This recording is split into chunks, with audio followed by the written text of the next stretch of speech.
Hi, Sarah. Welcome from Kenya. All right, it's about 2:05. I think we should start. And then everybody else who's joining us can join us when they are able to. So thank you again for joining us today, this beautiful day. Thank you for everybody who's sharing in the chat where they're coming from. It's great to see you. Thank you for joining. And just to start, in case you missed my introduction, my name is Barbara Mudoka from AFCHICS. I'm the program manager there. I help run the Women in Leadership program right now. That is an upskilling program for technical women, and also help run this mentorship sessions where we want to learn from the people who've gone ahead of us, who are working in the different industries within the internet ecosystem. And today we have women who are working in the peering and IXP industry within the internet ecosystem. And because I'm not sure how well versed everybody here is regarding the peering and IXP industry, what we will do when we do introduce the panelists is one of them will share what that is and what it encompasses, so that then as we go into the rest of the session, you'll be understanding what they're talking about and how they've managed to do what they do right now. So thank you so much, everybody. Keep putting in where you're from. We have people from Nigeria, from Uganda, from Ghana via the US. So thank you so much, everyone. So I want to now do the house rules. We have somebody from Lesotho. Thank you so much for keeping on joining, Mohasi. I do not want to attempt to say your first name. I might butcher it. So thank you so much. I think we probably have a good representation of the continent. So I'm excited for today. So for today, our house rules, as you can see here, we would like to ask that you keep your mics muted unless you're speaking. If you do have a question, you can raise your hand and then you will wait to be invited to speak. As this is a safe space for everybody who's joining, the panelists, the members of AFCHICS and our community, we want to ensure that we are respectful, we are supportive, encouraging, and also engaging. And so feel free to raise your hand or put your questions in the chat. We will have a Q&A session after the panel session that we can address to the different panelists depending on the questions you are asking. So I hope you're ready to learn. I hope you're ready to hear from the women and the journeys that they've taken to be in this industry. And I'm looking forward to it. So thank you. Without further ado, we'll go to the next slide where I will introduce our panelists for today.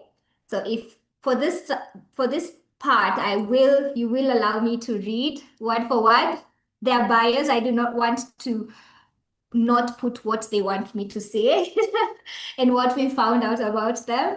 And I will say it in no particular order, so that then you get to know them a little bit more before we start. On our panel today, we have Faith Ngoma. She serves as the Community Engagement Officer at INXZA. She will say more about what that is, which is the oldest internet exchange point in Africa. With 5 years experience in I will say Inks ZA, and a professional background in accounting, she brings a unique and multifaceted skill set to the world of internet infrastructure.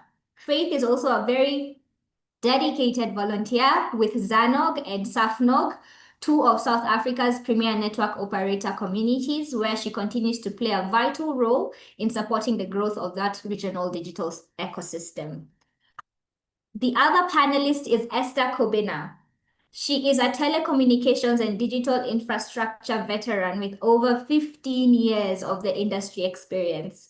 She previously spent 8 years at the London Internet Exchange, known as Lynx, where she contributed to the delivery of complex, high availability platforms and supported multidisciplinary teams in maintaining critical network services.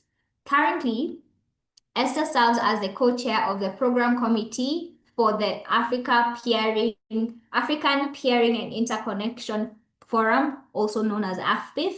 And alongside her technical work, she is a passionate advocate for inclusion and representation, frequently sharing her lived experience as a panelist with Guy's patient cancer care to amplify underrepresented voices in technology and healthcare. And our last panelist, but not least, Isabella Odida. She likes to be called Izzy, so I will refer to her as Izzy in this session as we go forward. She is a peering manager at G-Core and a prominent leader in the global interconnection community. She currently serves as a vice president of Peering DB, a board member of the Global Peering Forum, and is the founder of UGNOG, which is the Uganda Network Operators Group. With extensive experience across the global internet industry, Izzy, is passionate about fostering collaboration and supporting the growth of digital infrastructure worldwide. Outside of her professional commitment, she is an avid golfer and traveler who enjoys experiencing different cultures around the globe.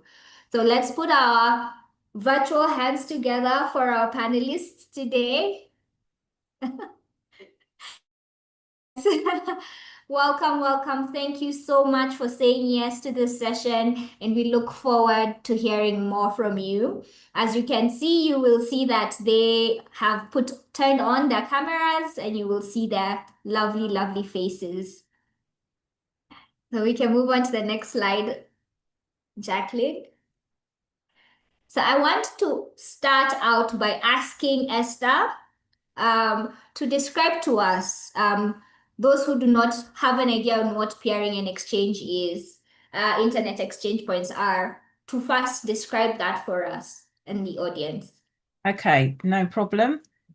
I would say the best way to describe peering is that it's when different networks agree to connect directly to exchange their internet traffic rather than using third parties or international routes that then go out of the country and come back in again. And with the internet exchange points or the IXPs, they are the place where the physical connection is for those networks to be able to exchange their traffic locally.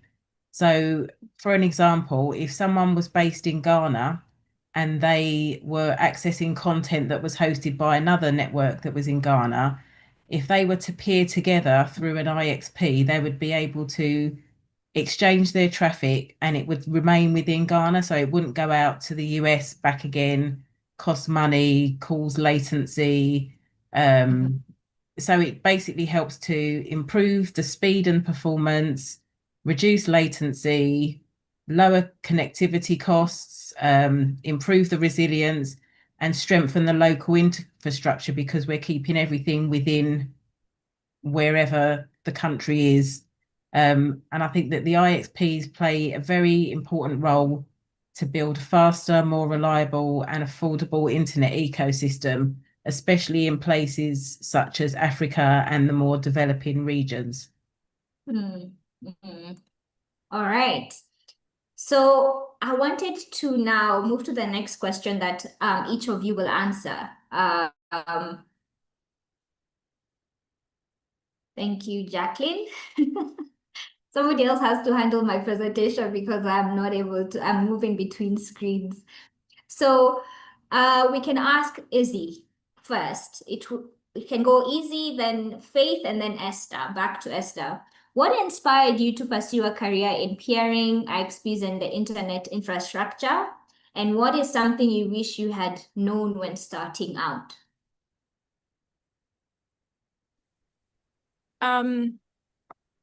So I had always been fascinated about how we are able to connect. I mean, like how the world gets smaller when you are connected to the internet. And I started off by working for an ISP, which I believe was the best foundation for me. I started off at MTN, which is also one of the biggest operators in Uganda, where I am originally from. And I got introduced to the wider internet through AFNOG. And that's where my journey, that's where my journey started, and it's been fascinating throughout.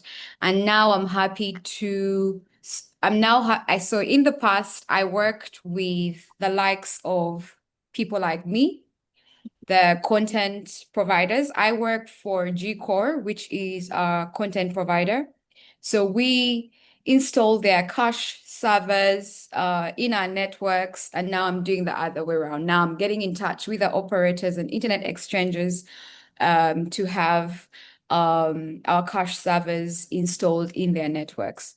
So I could say it was a no-brainer for me. I was very much interested in computers and how they work. I was interested in how we get to connect with each other globally. And yeah, that's about it. In terms of what I wish I had known when starting out, I think I took the right path from the beginning. Yeah. So that has led me to where I am at right now. Great. Thank you for that. Faith, for you? Hi everyone, my name is Faith from the Ink City, the South African Internet Exchange Point. So what made me pursue a career in IXPs and peering? To be honest, when I started off, I had no idea what IXPs and what peering is. I was fresh out of college and all I had was an accounting degree. And I obviously was looking for a job in accounting. Then I applied for a job in accounting, and it happened that I got a job at an internet exchange point. So when I got the job at the internet exchange point, one of the questions I was asked was, are you good in IT? And what do you know about internet exchange points? And then I was like, I actually know nothing about internet exchange points. I have no experience in IT. I have a background in accounting. Okay. And then they went ahead and explained what an IXP is. So basically, they just used an analogy of an IXP being a mall. So instead of going to different, let's look at a mall as an IXP. So an IXP is a mall, and all your different service providers are the different shops you find in a mall. Instead of traveling different routes to get to certain shops, all these internet service providers, all this content is all here in the mall, and you can go to the different stores and get to buy whatever you want because you used one route to get to the mall. You don't need to leave the mall and look for another mall. Look for another shop. All those shops are in the mall. So that was the explanation that was given to me, and I had so many questions. So for me, how I got into internet and peering was through that explanation. I was like, wow, I'd be in the middle of it all, of how I'll be at the heart of the internet. And yes, I do not have experience in this, but I am willing to learn, right? So when I started off at my new job, my internet exchange point job, I started off as admin and billing, just basically understanding how admin works and how we onboard what do we call this? ISPs, because my mentor, Nichelle, thought it was a great idea for anyone who doesn't know anything technical to start from the basics, right? So I started off as just billing, answering calls, and before you know it, when you put your heart and mind to it, I started reading up more. The more I learned about billing and reading up articles, the more I saw that, oh, okay, this is something interesting. And besides just being an admin girl, here I am at the heart of the internet and how everything works, and I have an opportunity.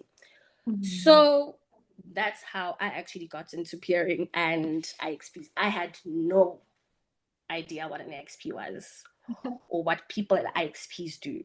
Yeah. But then 2 to 3 years later, here I am.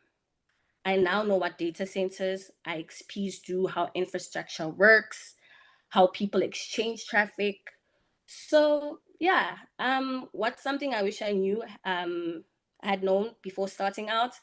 Honestly, I never knew even this world existed. That's my honest. I Yeah. never knew the world existed till someone took a chance and said, okay, you have this background, but we're willing to teach you. Should you be willing to learn? And I chose to learn, and guess what? Here I am now. Great. Yeah. Great. That's a lovely of Yeah. Esther, what's your take? Yeah. 15 years. But yeah, I've been in the telecommunications industry for a long time. But again, my background starting out from school, I went into hairdressing because that was my passion. And I did that for a number of years. And then due to certain life changes, I decided I needed a more sensible office-based kind of job where I had weekends off and, a bit more flexibility. So I started working for various different telecoms companies, most of which have now amalgamated into 2 or 3 telecoms companies, but they started off as other places. And then I think it was about 2015, I went for an interview at Lynx. Again, IXP peering, no idea, but I knew telecoms. I got the job and very quickly saw that it was a very different way of doing things to how I'd always done things in the past, and that the exchanging of traffic was very different with the telecoms companies. Everyone's out to get as much money as possible and to do things. It's a very different background, whereas when you're with an IXP, it's more of a community, and it became a very comfortable place to be. It gave me a lot of opportunities. When I went to my first AFPIF in the Ivory Coast, I was then introduced to a lot of incredible people that then helped me to get to where I ended up being. I'm now the co-chair, one of the co-chairs of AFPIF, things like that. So I think you meet different people along your journey. And when I started out, again, I didn't know what I didn't know because I didn't know this world existed. So I've had a very lucky journey, met some fantastic people along the way, and the IXP and peering forums are an amazing place to be if you ever get the chance to go. I would definitely try and attend things, whether they're local or international, because you get to meet a lot more people, hear different stories, and see how people are progressing within the industry. Myself and Izzy were lucky enough to meet a gentleman called Fergus, who was absolutely an amazing mentor. He was a champion for all the young women that he met, trying to make sure that they got the opportunities they needed, went down certain paths. He was a fantastic person to meet. So again, you get to meet so many people when you're in the right environment and opening yourself up, like Faith said, when you're open to new possibilities and you're willing to learn, the world just keeps opening up and you can get to some fantastic places. So anyone who's remotely interested, I'd say just try and make your way in, whether it's an admin job first or whether it's however you get in, get yourself in, and then you can work your way up and learn through the ranks and see which path suits you best. May I just say this? Esther and Faith, I'm very fascinated by your stories. I actually hate being asked the question, what inspired you? Because mine is so boring. It's the usual generic stuff of this is what I was interested in right from school. It's what I studied, and then this is where I got employed. And so it's been my journey like throughout. But I like the journey that you guys took. I find it more inspiring. And just so you know, Esther and Fergus, who she just mentioned right now,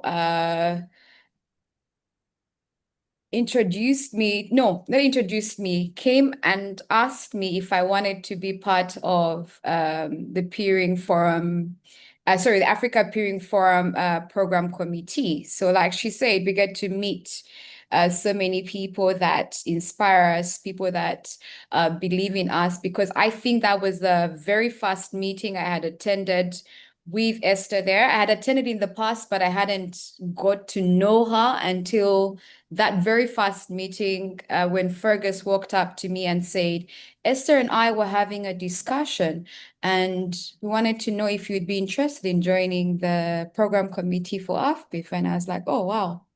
So yeah, yes, we do get to meet amazing people that inspire us. And I also won't lie, Fergus, I think, was the first person I spoke to when I became a peering manager and asked him how best he thinks what's the best way for me to handle my role and what do I need to do in order to do better at my role, excel at it. And I enjoyed that conversation that I had with him. So yeah, Esther is absolutely right with the kind of people that we get to meet in the industry and the places it takes us. Lovely, lovely. So I want to skip the next question because you kind of answered it. I want to go to the third one. It talks about you individually sharing one impactful project or experience that you have had working in peering or IXP. Is there anything that comes to mind, that just one of the things you managed to do over the years that you keep thinking back to? We can do it with, we'll start with Esther, is the easy, and then Faith. And if you don't have, it's okay. No pressure. No problem. I think one impactful project that I was involved in was when I was at Lynx, we were upgrading from the equipment that we were currently using to different equipment.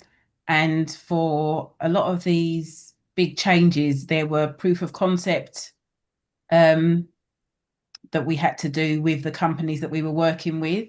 So I had the opportunity to go out to San Francisco with a couple of members of the team and work with the testing to see how it was done. The network architect that was there at the time was amazing, a guy called Fleming. He had so many tests in his head. We were running the different scenarios, had to make notes of all the results, try different things. As I was one of the network engineers, having to give my opinion of how we were actually going to be using the things, and then he would run different tests to simulate different things. And it was a really interesting way of seeing how new things are brought into the environment, because normally you just say, right, okay, we're going to be using this now, and then you start using it, but you haven't seen all the testing, all the ins and outs of how it actually works. So that was a really interesting and fascinating experience that I'm very grateful that I had, that they gave me the opportunity to be one of the people that went for the proof of concept and saw it through. And then obviously we then introduced the equipment, and you have a little bit more knowledge of how things work because you've seen them in the testing phase, you've seen them as they develop. So yeah, I think that would be my exciting experience. Thank you. Izzy? So I won't really say mine were impactful, but I will say have been worth celebrating, some of them. Esther didn't mention these, but when it comes to peering, these internet networks have interconnect voluntarily. So it's all voluntary, which means that you have to persuade them, help them understand why peering is important, or why deploying a cache server in their networks is important, why connecting to the different IXPs is important. And most of this time it's doing it for free. So yeah, it's voluntary and it's for free. And because of that, it requires a lot of time to get them to accept to doing it. And some of the engineers that work for these different networks understand the importance of peering or having a cache in your network, but some of their the guys in the top management might not understand, because what they're thinking of is money. How do we get money out of this? While you're like, no, but you get to save money, right? Esther mentioned connectivity cost reduction that comes through peering. So yeah, but you get to save money, and this is how much money you save. And you calculate how much traffic they have towards a network, and then you try to, you calculate it against how much money they probably spend per megabit per second, and some of this, which we call negotiating a G-core, can take even years, right? Wow. So so you're doing this for years and years, and you're in meetings and guys are asking you for an update about an ISP. So what's the update with this ISP? So yeah, I'm still negotiating, we're still going.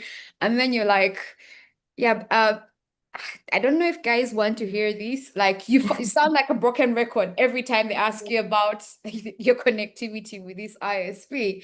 And so every time I try to approach an ISP or an IXP for this sort of connectivity for free, and it takes a while. So every time I manage to score it and the negotiation is complete, and we go ahead with the project, and agreements are signed, I always go and celebrate. I always think it's worth celebrating. Yes. Yeah. So at the end of the day, I'll go and celebrate. I'll call my friends who don't even understand what peering is, who have tried to explain to what peering is for like the longest time, what internet exchange points are. Even though they don't understand, guys, I know you won't understand this, but you know what? I had a win. Okay. So let's go have a drink. So that's what I usually do. Yeah. Oh, that's great. Thank you for sharing that. And Faith, what is your experience? Okay, my experience would be, okay, I'm thinking of a lot of things right now, but one particular experience I'd say is the community. Because so I'm thinking at one particular point when I was still new at all of this. So we were supposed to bring up our equipment in a data center, right? And I'd never been to a data center at that point, right? And when I entered a data center, first of all, I was shocked because in my head, as I told you, I have no experience in anything IT. I was just shocked that these are the places where our internet comes from. This is how I can go on WhatsApp, text my friend, and it's all because of this infrastructure and the equipment that we put in this infrastructure. So about, I think it was a year and a half in when I just started, one of our projects in a province here in South Africa, in Eastern Cape, we opened an internet exchange point, a new internet exchange point in Eastern Cape. So for me, it was, these people did not have an internet exchange point in this area. And we looked at the community need and we brought it upon ourselves as a community run internet exchange point, saying, okay, we noticed that there's a need here. And people have been asking us to provide for this need. So here we are, putting our infrastructure in a data center in order to cater for these people. So for me, that was like, wow, not only do I get to learn about the internet, what I do helps other people. We look at needs of people in the community, and we are here and we're like, okay, we are here to serve you. We've heard you and we are here to serve you. So for me, that's an impactful place to be. I mean, when people need network infrastructure or need to be connected to the internet, and then here comes an internet exchange point saying, look, we will put our infrastructure here, given that these different ISPs are willing to work with us, these different schools, these different people are going to get connected to the internet at lower latency, at lower costs. And for ISPs to connect to an internet exchange point is basically free. We're not going to charge you for that. And this is all because it's giving back to the community, because that's what IXPs do. as Isabel said, they voluntary, they help out the community, they here to make people's lives better. So I'd say that's one of the impactful things I think IXPs and peering have taught me. And besides that, meeting the peering community, the ISPs that actually peer at the exchange, when you hear or they tell you that, you know what, our customers are happy with our service, but this wouldn't happen if it wasn't for you guys, It's like, whoa, with just the equipment we just plugged in a data center, we're actually helping out so many people. For me, it was just like mind-blowing. So for me, as much as I don't think I'm doing much, it's just probably plugging cables and maybe making order forms. At the end of the day, it has helped a couple of hundred of people. And I just think that's just mind-blowing for me. That's just out of this world. For me, honestly, it's just wow. And internet exchange points are things that people do out of their will to help out the community. So for me, it's just like, wow, there was someone at some point that thought of this in order to help out a community. That's just like, wow. So that's what's impactful for me. That's really great. That's really, really great. Oh, lovely stories, ladies. I'm getting inspired where you're not only just doing the technical part of the work, but you're impacting communities in the work that you're doing. And even if it takes years, you're still doing this work for the community. So thank you for the roles that you guys are playing. So we're going to move into the next segment where it's you guys telling us about how you manage to navigate the industry. I have had the privilege of attending IXP. I did that last year. That was my first time ever. And I still noted that it was quite male dominated. And yes, we were a few ladies there and we were, doing what we needed to do when we're there. I want to find out from you guys, how are you navigating? And so the first question I have, I will start with easy, go to Faith, then Esther. What challenges have you faced as a woman working in this industry and how did you overcome them? Izzy, you're muted. Sorry. Again, Barbara, mine again is boring, okay? No, it's okay. It's still boring. It's your experience. So when I joined the industry, I was put into a section that had the most amazing 6 gentlemen. These gentlemen, I think, gave me a nice, soft landing, right? They even cared for things that had nothing to do with work. Let's say I didn't have a tool of trade, maybe say a phone to work with, but it would be part of our meeting minutes because we had meetings every week, right? Even in the beginning, because some of them had been there before I had been, they're like, okay, because all of us have attended this kind of training and stuff, she also needs to attend the training. That's how I go to attend AFNOG, right? She needs to also join these fellowships and stuff to get to, understand better, because it's not just what she's learning within the company itself, but also outside. Collaborate with other networks that are not local, get to know the industry much better. So for me, that's what it was. Obviously, with time, you start noticing that maybe because it's a male-dominated industry, you start maybe trying to do things maybe the way they do, and it's not even cautiously until maybe somebody mentions it to you, even your dress code changes a little bit, on your first day you're wearing heels, right? It's your first job, you're wearing heels, then along the way now you're wearing baggy jeans and a t-shirt and and shorts sometimes to work. And then later you're like, no. They must understand that, yes, I am a girl still, and I'm still doing the same stuff as they are. okay? As they are. So I switched back and I said, okay, no, let me go back to wearing my dresses, wearing some lipstick and showing up to work. We'll go to that data center, rack servers, lay your cables and do all that stuff in my heels and like with my hair down and lipstick and stuff. So for me, it was mostly that, trying to also speak out. And also, I won't lie, there was a few challenges along the way, because sometimes, guys say that because we are ladies, we probably might not get things done as fast as or as well as. So I would find myself trying to work twice as hard, which is something I later realized I didn't have to, after much later, because you're trying to prove a point, because you're trying to avoid them saying, see, I told you it's a girl. I told you, right? But besides that, it's been boring for me.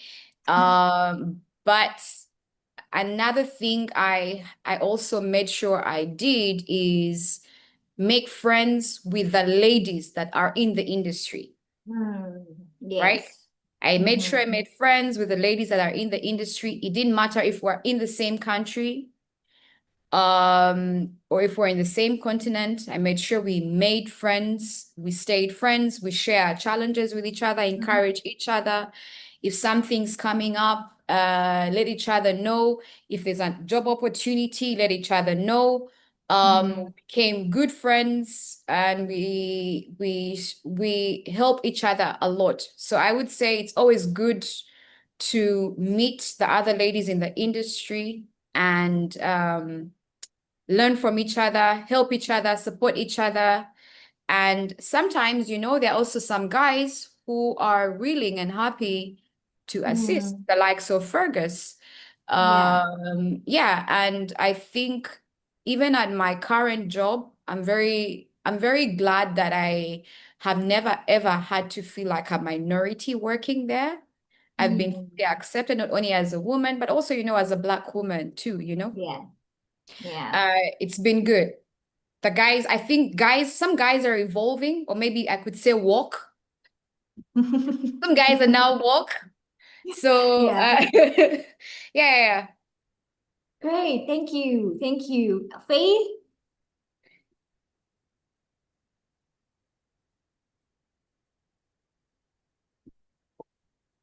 You're muted, just in case. Sorry, thank you. Yeah, thank you. What challenges I faced as a woman working in this industry? I'm not gonna lie, since I'm not a technical person, a lot of challenges. I faced a lot of challenges. One, for me, I did not have any technical background. And second of all, I'm a girl. And when I say I'm a girl, I mean there were no female at all. And still are no female at all. From our board members to my managers, there's no female at all. So I'm the only female. So for me, it was very challenging because, one, I'm stuck in this loop of trying to prove that you didn't make the wrong decision by hiring me. Yeah. Right? Yeah.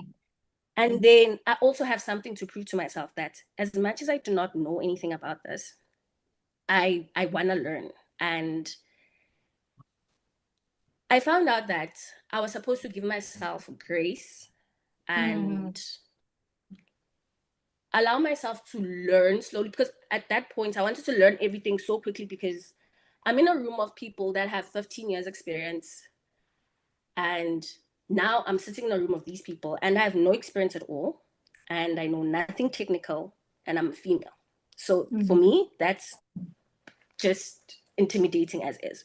So I wanted to learn everything quickly as soon as possible, just grasp important concepts, forgetting that step by step, I'll eventually get there. Yeah. So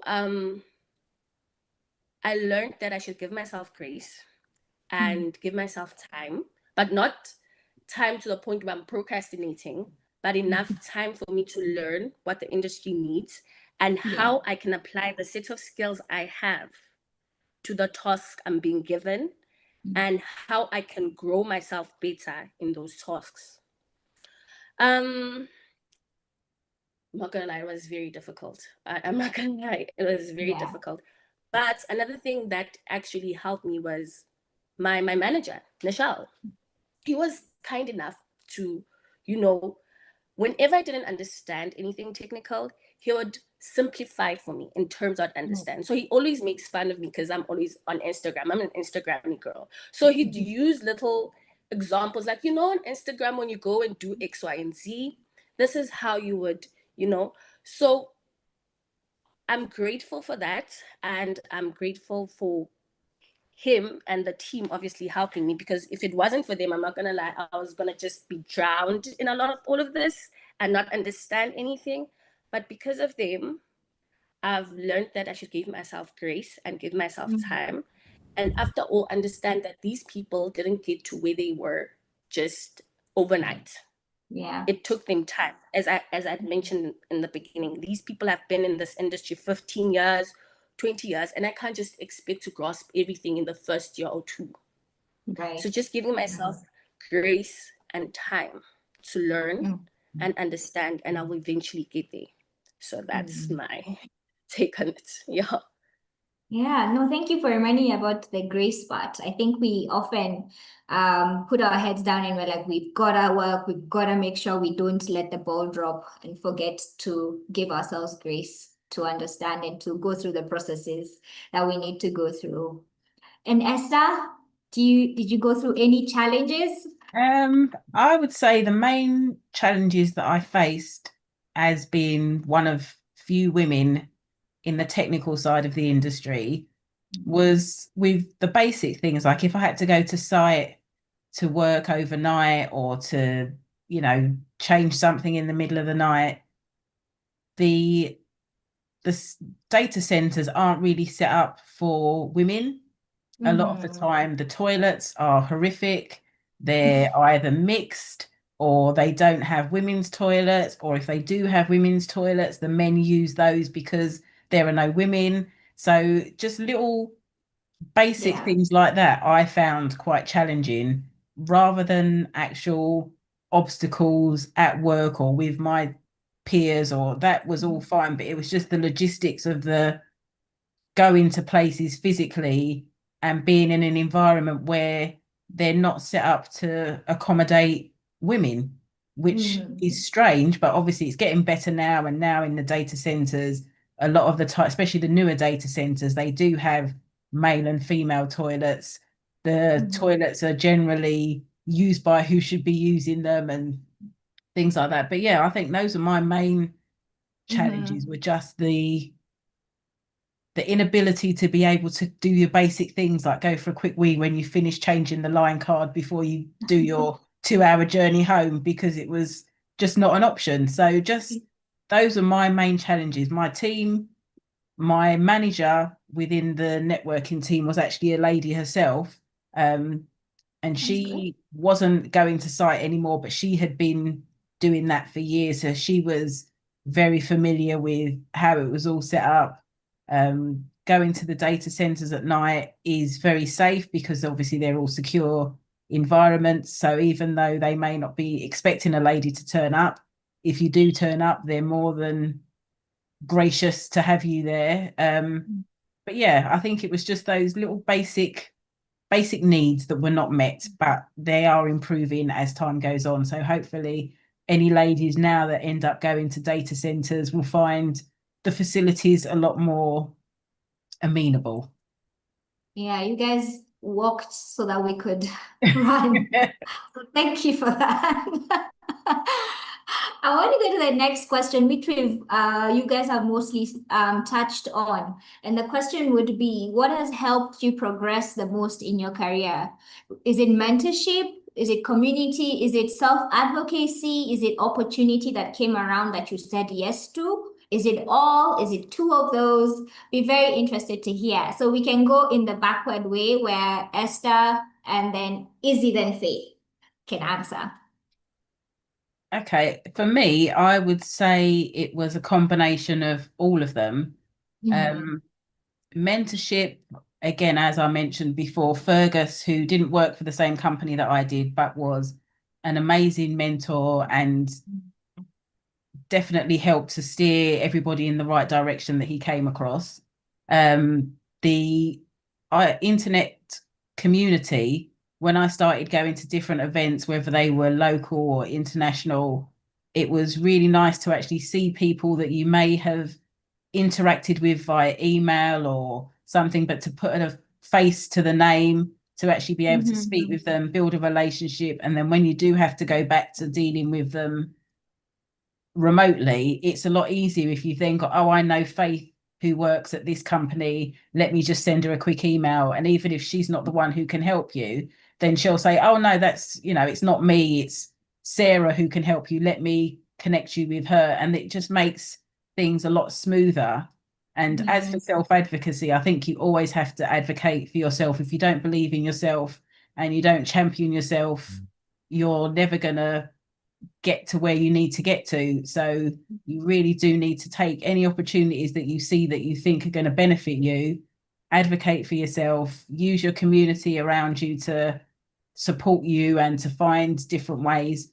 And if you're lucky enough to find a mentor, then that's a bonus. But yeah, I think you need a little combination of all of those things to be able to succeed. And then once you are in a position where you're comfortable, then you need to do that for other people. If you meet someone at a meeting or you see someone, you help them. If they, help to bring everybody up, not just because they're a woman, not just because they're Black, not just because, just if somebody needs you to advocate, to help them, to give them opportunities, then you should always be willing to do that rather than think, well, I'm all right now because I've got to where I need to get to. It was difficult for me, but I'm not helping anybody else because I'm exhausted. That's not the way to go. You really do need to make sure that we keep this loop going to keep everyone, bring everybody up and just be kind to everyone, champion everyone, and make sure that we all get the wins that we need and we deserve. Izzy? Yeah, so for me, I'll start with the self-advocacy that Esther mentioned, because you need to also be able to hype yourself. You need to encourage yourself, I can do this. Like tell yourself over and over again, I can do this. I got this, and then that's most what has been it for me. And then the community, like majority of my growth has come from the people I have met along the way throughout my career have played an impactful role in my growth. And I mean, all thanks to them, I am where I am as well. Not only by myself, because it takes a village as well, right? So I'd also like to thank them very much for being part of my progress in the industry. Community, in terms of opportunity, yes, those opportunities come again from the community itself, right? For my day-to-day work, I rely on the community as well.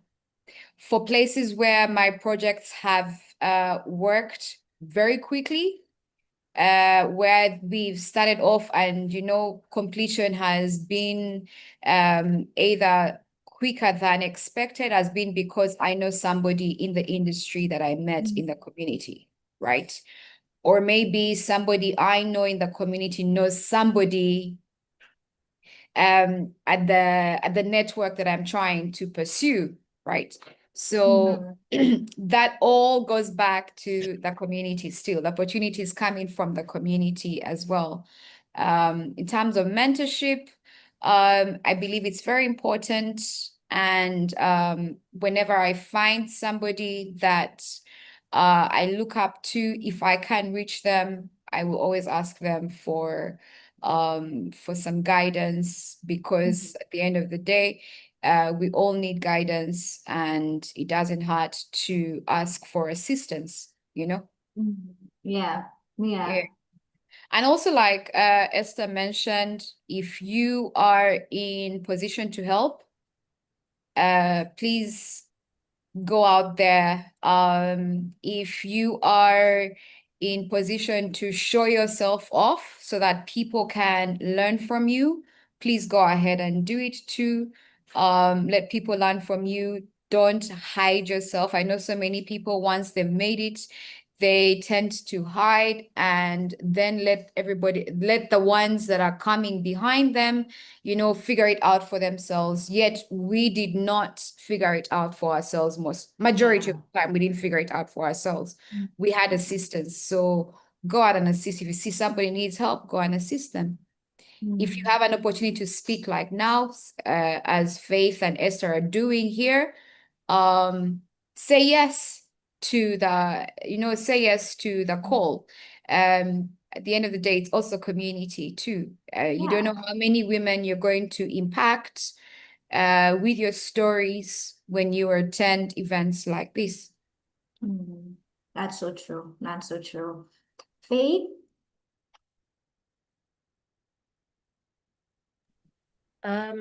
So what helped me the most, I'd say, to start off with, is mentorship.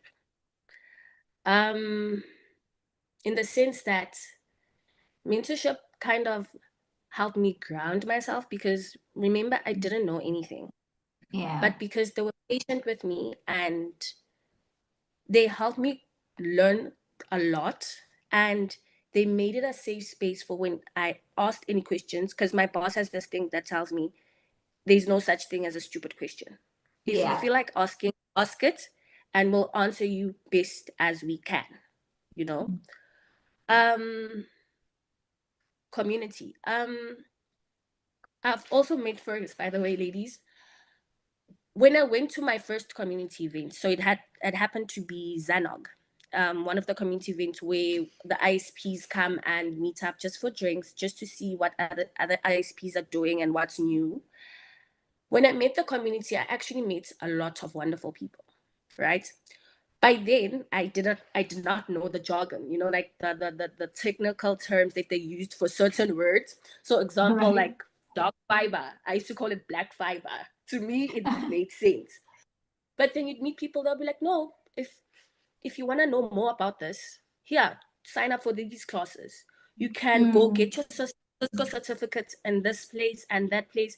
Hey, if you're over maybe in different city, my company's in that different city, come pay us a visit so we can show you how things run, So mentorship, the community really helped shape how I think and shaped me in my career path, because I was fortunate enough to dabble in a lot of things, because we are a small team and we're a non-profit organization. So I was fortunate enough to dabble in a lot of things. And whenever I went and asked, I was never told no. I was told, okay, this is how things work. And again, they simplified it from your perspective. This is how you should think of it. And this is how you tackle this problem. And I'd also say opportunity. Without them giving me the opportunity to prove or show them that I'm willing to learn, I don't think I'd be here saying I'm now working at an internet exchange point, So it was through them saying, you know what, we're going to give back to the community. And luckily enough, it landed on me. And not only did it land on me, the people that I met were kind enough to walk me through the process, and are still walking me through the process, since I'm still not as technical, but I am learning. And from a person who was once billing, now I'm going to data centers and racking equipment, configuring switches. And that wouldn't have happened had I not had my teachers to teach me what I know, and the community behind my teachers to support.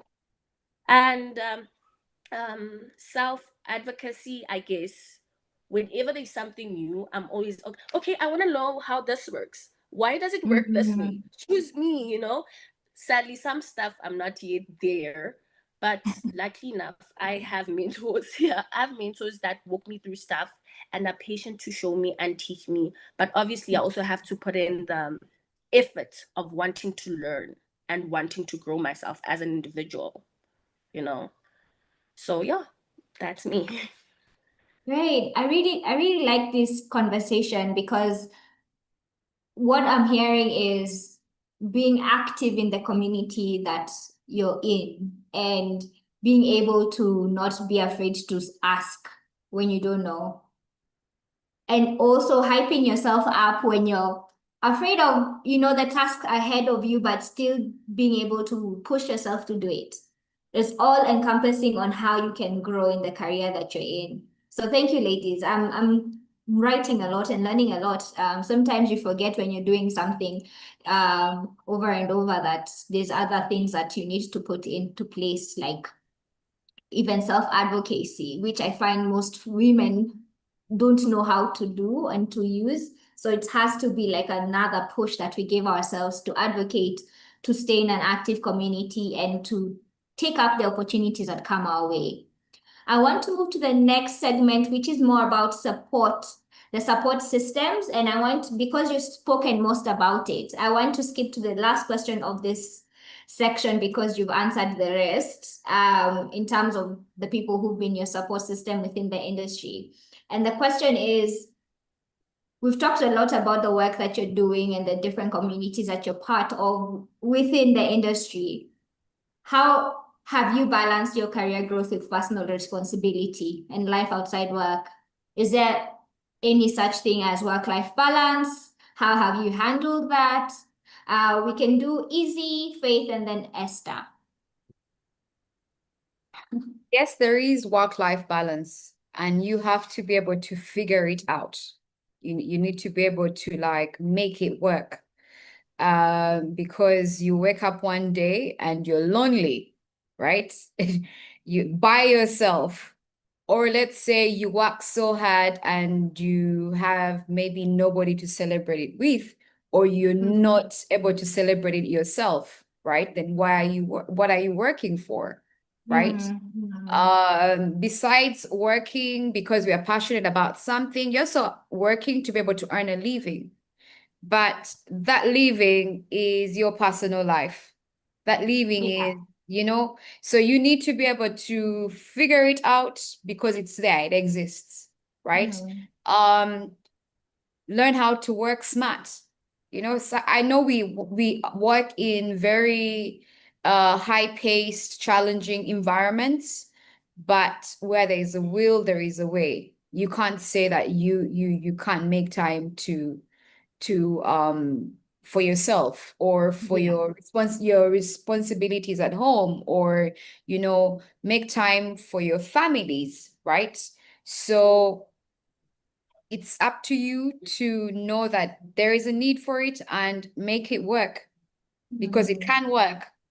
You can still excel at work and excel in your personal responsibilities as well. Awesome. Faith, how have you navigated this?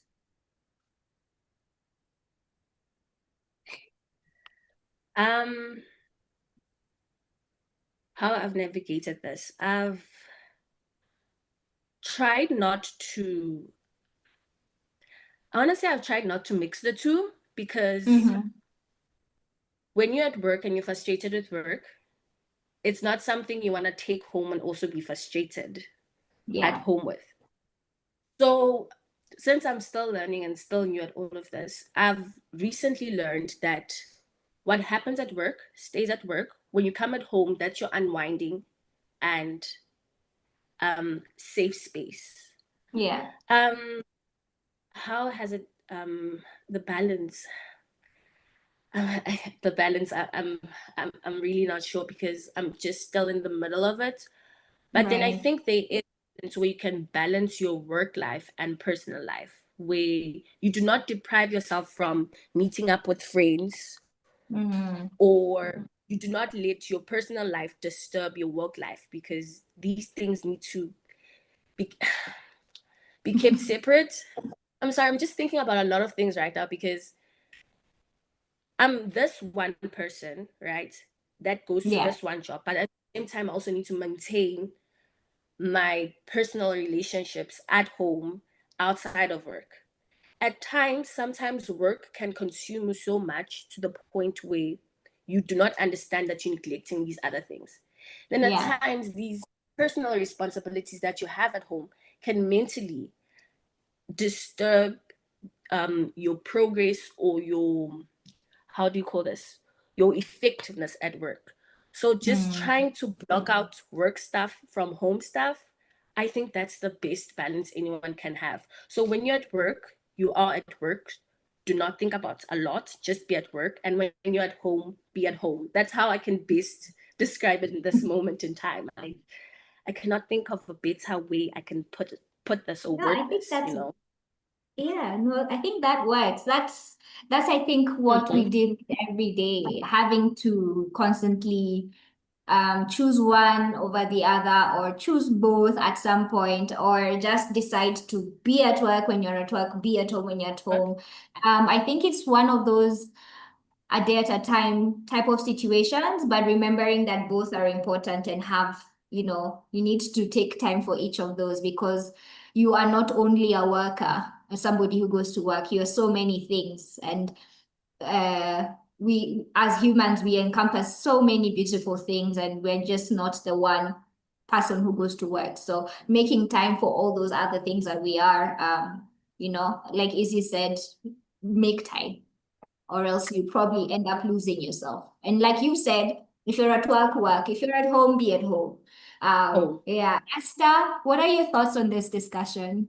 Yeah, I think as you get older, it's a lot easier to separate the two. Whereas obviously Faith's still new to her career, so she's probably got a lot more balancing to do.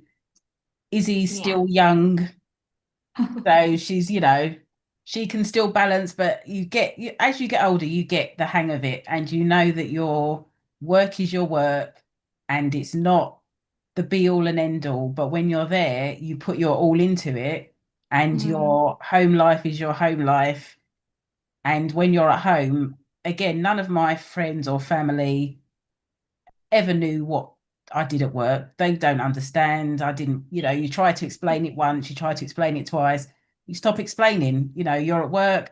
Oh yeah, and we had this peering for what's peer? Yeah, don't worry. I went to a conference with work. It was great. Now I'm back. That's it. You don't need to go into any specifics. Nobody cares. So just keep the two separate and enjoy both for what they are. That work gives you the opportunities to develop your career, develop your working community and your experiences there.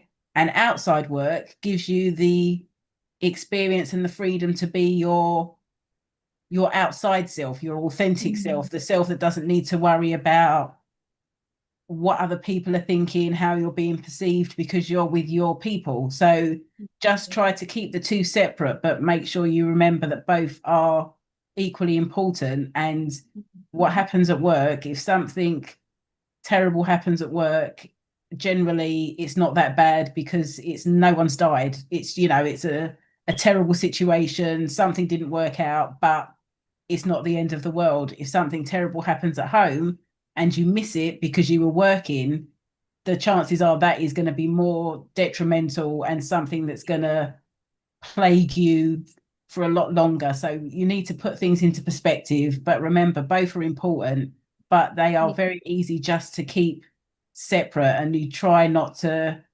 intermingle them if possible, because then things start to get confused, the lines start to get blurred, and you'll be with your friends and you're looking at your phone and you're doing your work, or you'll be at work and you're checking, if your mum sent you a text, and if you need to get the shopping in on your way home, you can wait till you finish work before you do that and still get it done. So just try to separate the two things. And then as you get older, you realize it is easier to separate them, and they are both important, but they're both very different. So try not to muddy the waters with either by trying to do everything. You can't be everything to everybody, but be the best you can be in both places when you're there. Right. That's powerful. Wow. Yeah. I'm I not feel that like young. this, this I'm session is not that also for young. me. You're younger than Wow. me. Fair. I know, Izzy, you and I get called out for being young, and we're not that young, Exactly. No. but we are younger than Esther, so okay, we accept. Okay, well, yeah, well, I'll accept that, Esther, but yeah. All right. So now we're moving into talking to the audience that's here in more practical ways that, talking about the type of skills that are sort of needed within that industry, what you would advise the new graduates coming out of university to do if they want to get into this, and even those who are in early career and want to pivot, what they can do. And so the first question is, if you are hiring, what technical skills and personal attributes do you look for in emerging talent within this industry? And maybe you can talk about certifications that have come up that can be done. Faith, you can talk about additionally the different certifications that you did because you had to transition from billing into the technical part of it. And also, Esther, you can talk about more things that you would want to add on to that. So maybe we can do Faith, Izzy, and then Esther.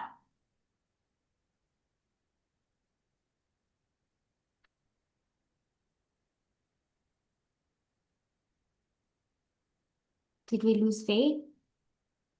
Oh, wait, are you Sorry, muted? I'm here. Sorry, I'm speaking. I was on mute. Sorry. No problem. I was on mute. If we looking at technical skill, personal attributes to look for in emerging talents, hearing okay. It's a very broad net, right? So for example, in an internet exchange point, they need a network engineer, right? And if you want to be a network engineer, the entry level to that would probably be doing your Cisco networking. That would be the entry level to that. That's what I can think of. They're also looking for system administrators, sysadmins. That would be something you would probably get through Azuri, if I'm not mistaken. Azuri, Google Azuri, because they also give those entry level certifications. Then if you just want entry level, just entering entering the technical space, the best I'd recommend is CompTIA A+, Security Plus, and N+. So A+ would just be your basic help desk certification that you'd get. N+ would be more of on the networking side, getting more network knowledge, and Security Plus would be if you want to go into cybersecurity. And then actually CompTIA gives out a lot of a lot of certifications that would actually work for peering and IXPs. They also give Cloud Plus if you want to work for cloud infrastructure, like building cloud pops and stuff like that. So I'd best say get an A+ certification. I mean, get a CompTIA certification. Then if another thing I'd say you need to get if you want to be more technical would be a Cisco certification, because those are the recognized certifications. That's for an entry level person. Then you can think of all these other ones. That's how I managed to get through a lot of stuff through these entry level certifications. Okay. Thank you, Faith.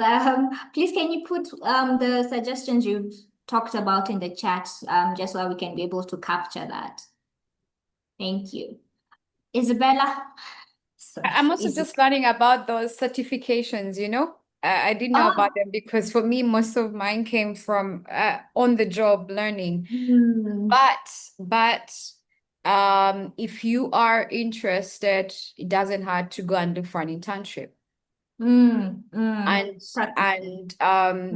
if you're very much interested, even ask if, say, you don't need to be paid, because I'm sure sometimes some people think internships are meant to be paid internships. So you could ask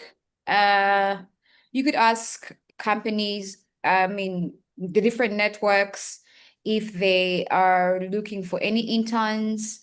They're normally these small ISPs or internet exchange points that are community-based, that are always looking for volunteers.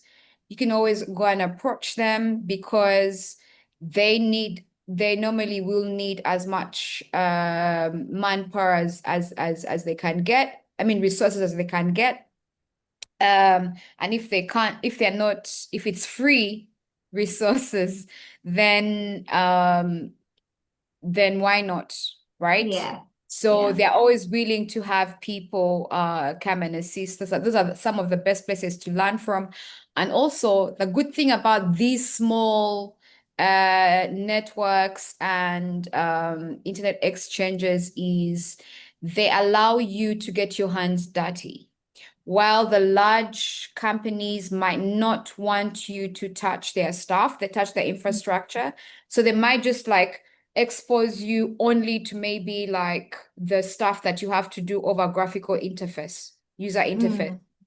So you're not even learning much. Yet Yeah. these other ones, you actually get to get your hands dirty. You get to like make and break stuff or break and make stuff. So look for those small ones. They're always there. I know the likes of Work Online Communications are always working with small ISPs. You can always look them up and see if they're looking for interns or looking for any kind of help. You always have, you can always, yeah, you always have, I mean, we always start from somewhere, right? And then the Internet Society also has a few courses online. They have network operations, and they have beginner courses, and then they also have like advanced courses. So you keep on like growing. Yeah. There is also DDC, and that's the one I used to teach, design and deployment of computer networks. Yes. And network operations. There is the one that's at beginner level, then you keep on going higher, right? Then, because some of them are theory. Okay, you start off with the theory ones, and then you move on to like the practical ones because they have labs where you can try out different things, and it's free as well. Yeah. Right? So while Faith is sharing with you the ones where you have to pay, I'm going to share with you the ones where it's free.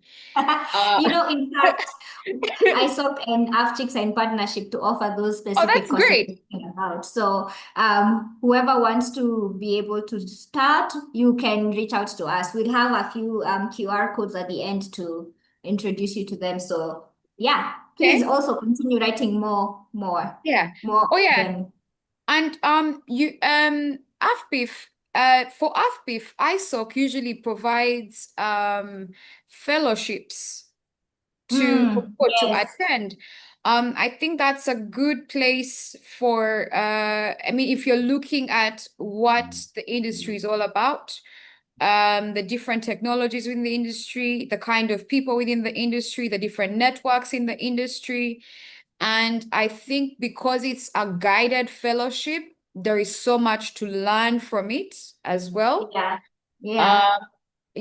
So I don't know, Esther, I don't know if you know of any other existing free stuff within the industry. But yeah, I think for me, those are the ones I have in mind, and those are the recommendations. And Barbara, since you are working closely with ISOC, I know for a fact that ISOC has been supporting internet exchange points that are starting up. And maybe they can find a way, or you guys can find a way of collaborating with them to get guys to intern at the internet exchange points, or like, I don't know how they handle it, but find a way of like learning there. And then also those small internet exchange points that ISOC works with probably also know the ISPs that are connected or that are present there at the IXPs.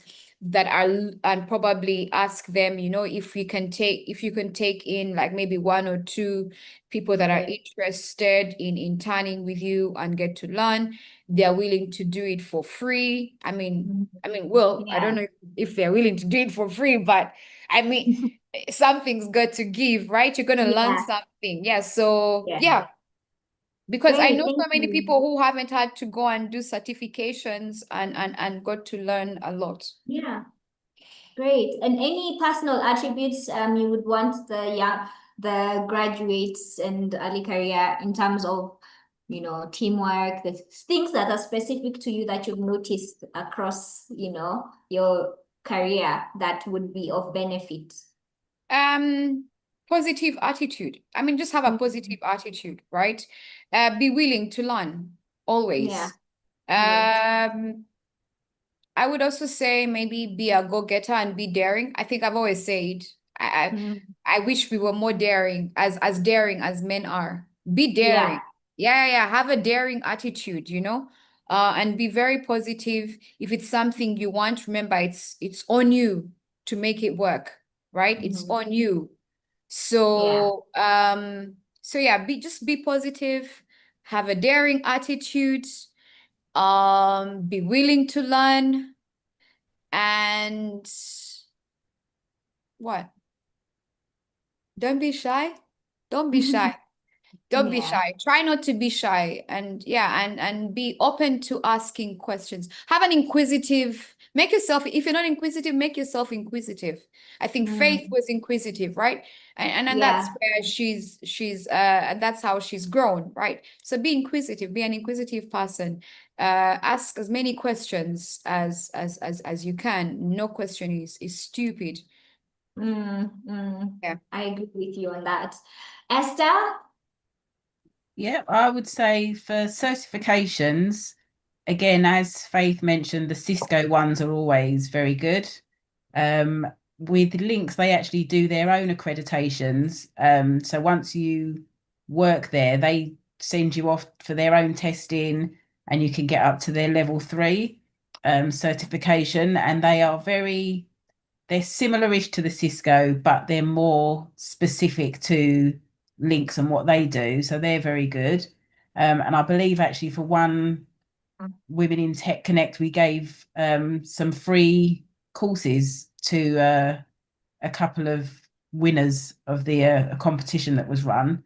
But again, as Izzy mentioned, ISOC, I think, are probably one of the best places to go to get some assistance, some mentorship, some sponsorship. If you want to attend an event as a fellow, you can try through that way, and maybe if you get to something, you can see where your interests really lie, meet up with different people from the community and align yourself in the right position to then take your career forward. And with regards to personal attributes, I think you've just got to be as willing as possible to learn. When people tell you something, try to make a note of it so that you know for next time, because no question is stupid and you should be able to ask as many questions as possible, but you don't want to waste that time asking the same question because you haven't made a note of the answer that you received.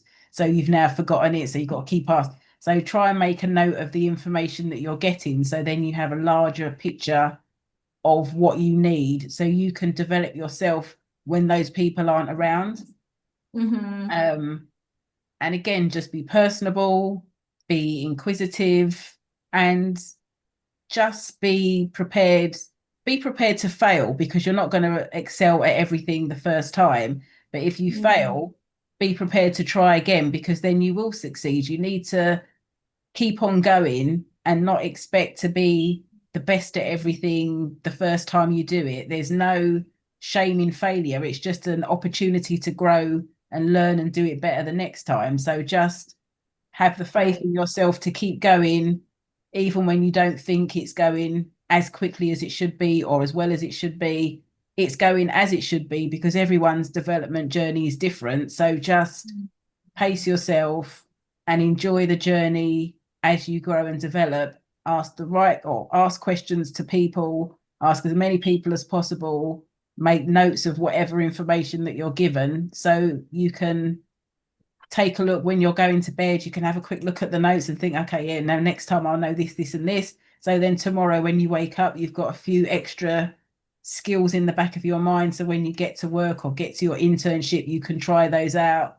And then that will give Right. you more confidence as you go along. So just be open, be receptive, and be pleasant, and be kind, and be nice. And I think those things will always take you Yeah. far. So Thank you. Thank you.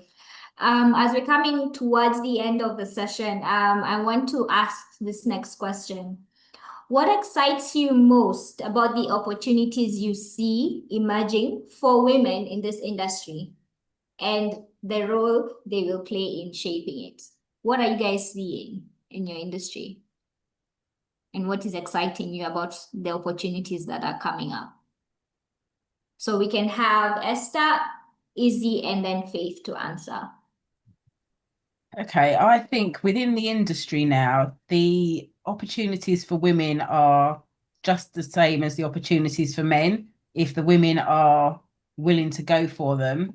Yeah. Again, at Links, it's now a very female-heavy C-suite of women, which is fantastic. And that's, they've all worked really hard for those positions and they deserve those positions, and there's no reason why they shouldn't have them and why it shouldn't be like that across more of the internet exchange points that we're seeing. Right. So yeah, I think the opportunities are there if the women are ready to go and grab them. So if that's the opportunity that you want, work towards it, do whatever you need to do, whether it's extra studying, whether it's whatever it is that's going to get you to your end goal, then go out and grab it, because those opportunities are there. The industry isn't as closed off as we may think it is, but I think we close it off for ourselves sometimes, because we assume that as women, we can't do this, we shouldn't do that, but we can do whatever we want. If you want to do that, if you want to be the CEO, if you want to be the CMO, go for it, do it and enjoy it. And then once you get there, again, help others to achieve their dreams as well, and to realize that everyone can get to where they need to, but you just have to work hard at it. So I think that the opportunities are there if you want them, and you shouldn't let your gender rule you out or prevent you from going for what you want to go for, because that's you holding yourself back rather than the industry holding you back. Yeah, true. Isabel? Yes, so the like Esther said, the same opportunities that are there for men are also there for women. However, there are added programs that have been provided for women, like AFTRIX, to help motivate women, to help grow them, to groom them, prepare them, and make them ready for the industry, right? So in the past, the likes of some of us didn't have, okay, the likes of Esther in her times didn't have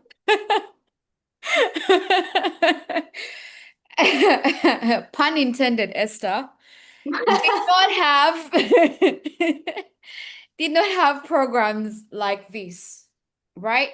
They had to fend for themselves. They didn't have programs like they had to fend for themselves.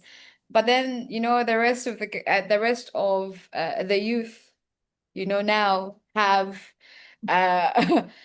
programs like these to assist them in getting ready, telling them, oh, this is what you need to do in order to, grow in the industry if you are interested.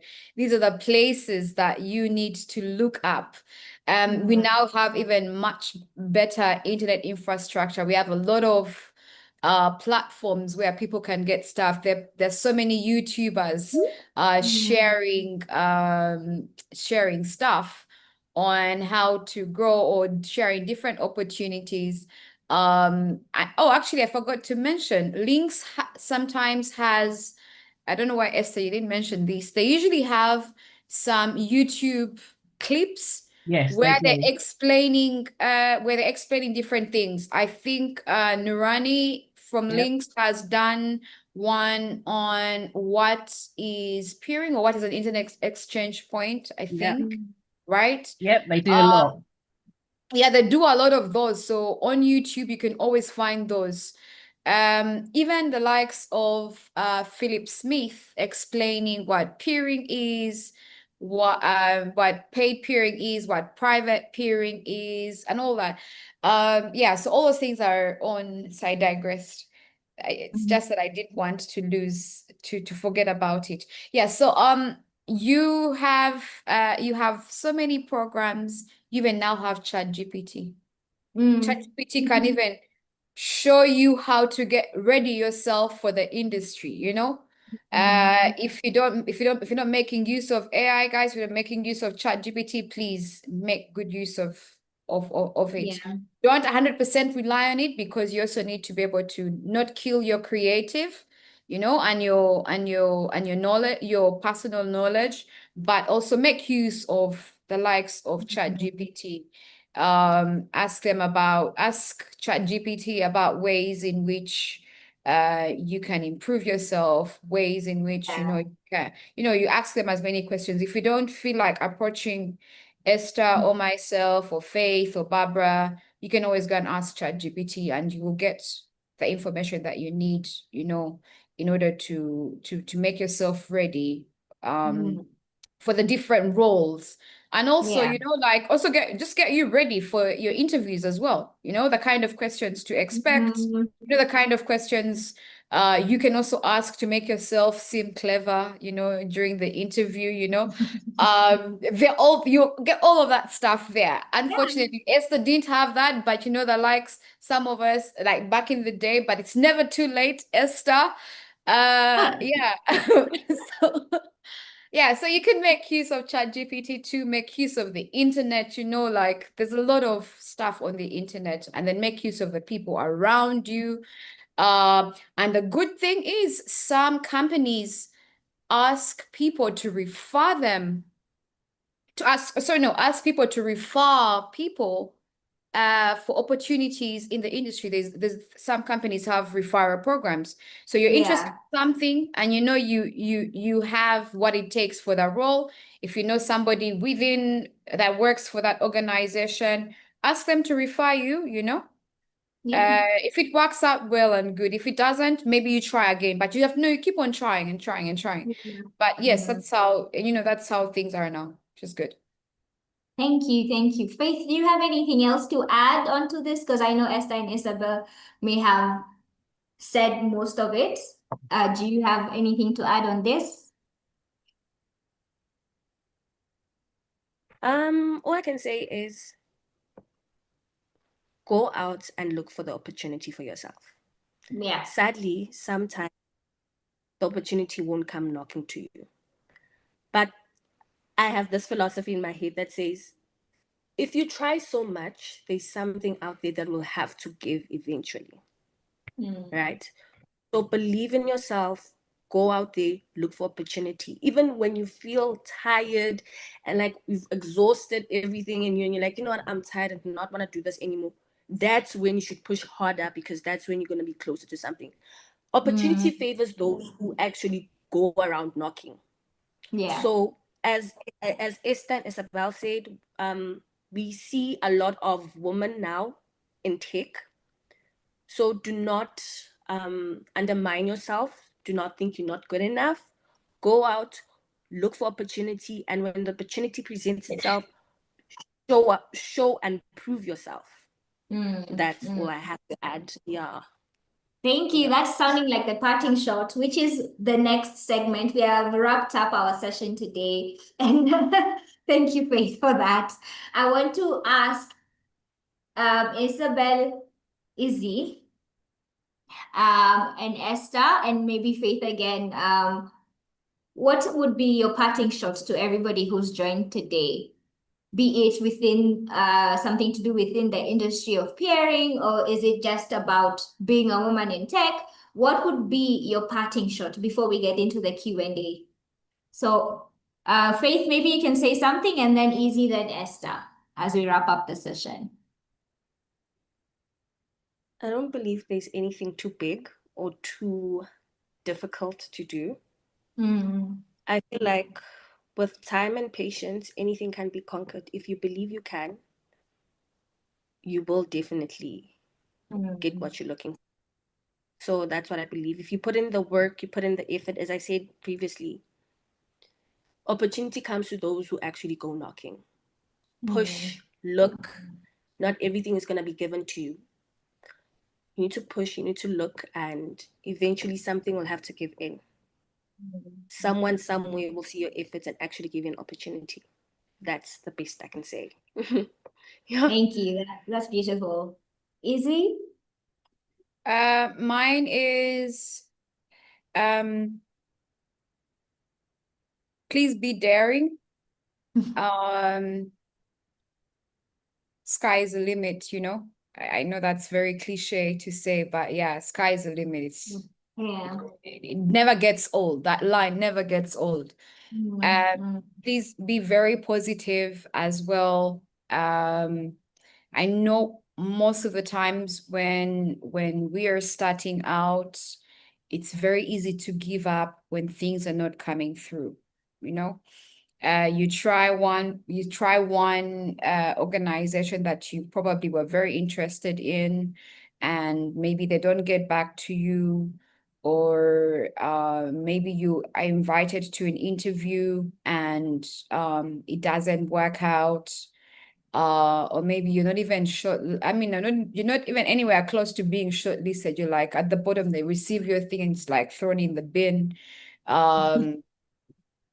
Yeah, so that should not stop you from giving up, right? You keep on trying. And for every time you try to apply for a role, make sure that you pick something from it. You learn from it, right?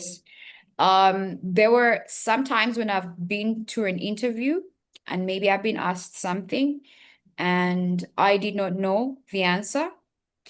And I let it be known that I did not know the answer to it. I made sure I went back and taught myself whatever it was, or asked somebody that knew what it was to teach me, right? So make sure that every interview you attend is a learning opportunity for you, right? Make sure you leave. Make sure you pick something out of it. Like, okay, yeah, you didn't get the job, or maybe you bombed during the interview, but what was it that you learned from it? What are you going to take away with you that's positive from the interview, that's going to keep you going and get you ready for like your next interview, right? So keeping a positive attitude and not giving up, right? There are times when I've applied for like 15 roles, and out of the 15 roles, maybe 6 have invited me for an interview, and maybe like the majority of them didn't even bother writing back to me, or some maybe, you know, sent you a courtesy reject email, but that should not stop you. That never stops you, right? So yeah, and remind yourself that if so and so has done it, I can do it too, and maybe I can even do better than they can. So yeah, and keep, what was it, self-motivation? Motivate yourself, keep motivating yourself, and keep growing, and keep asking questions, and keep looking and doing research as well. Thank you. Thank you, Izzy. Self-advocacy, yes. Thank you, Patricia. Yes, thank you. Thanks. And last but not least, Esther. I would say you just have to believe in yourself and push yourself and show up as yourself. Don't try to be something that you're not. Don't say that you know things that you don't.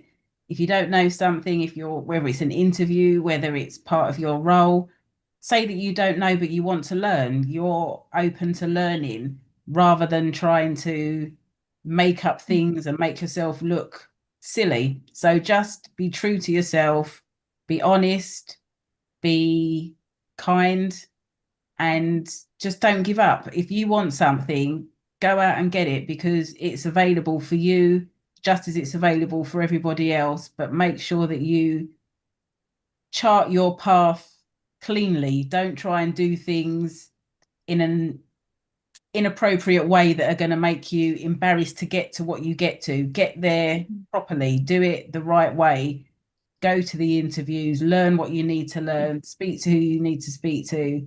If you get rejected, it's not necessarily on you. It might just be that there was somebody better for that particular role.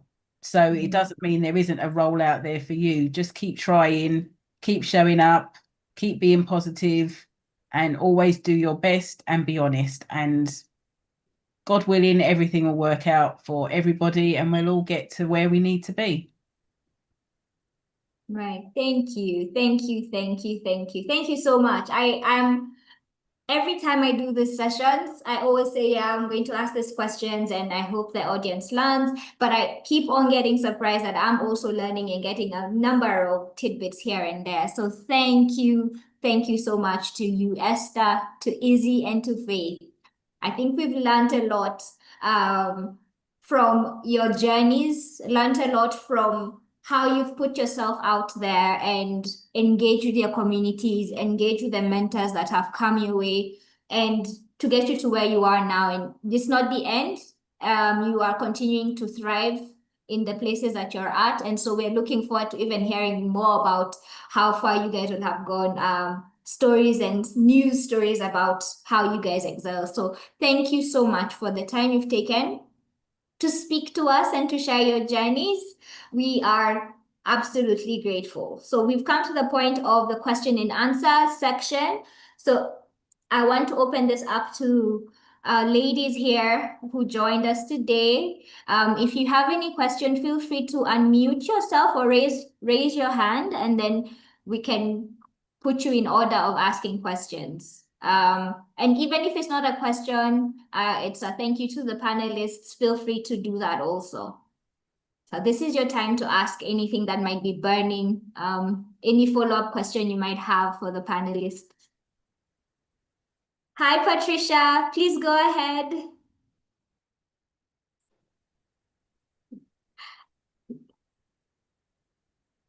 You can ask your question, Patricia. You can unmute.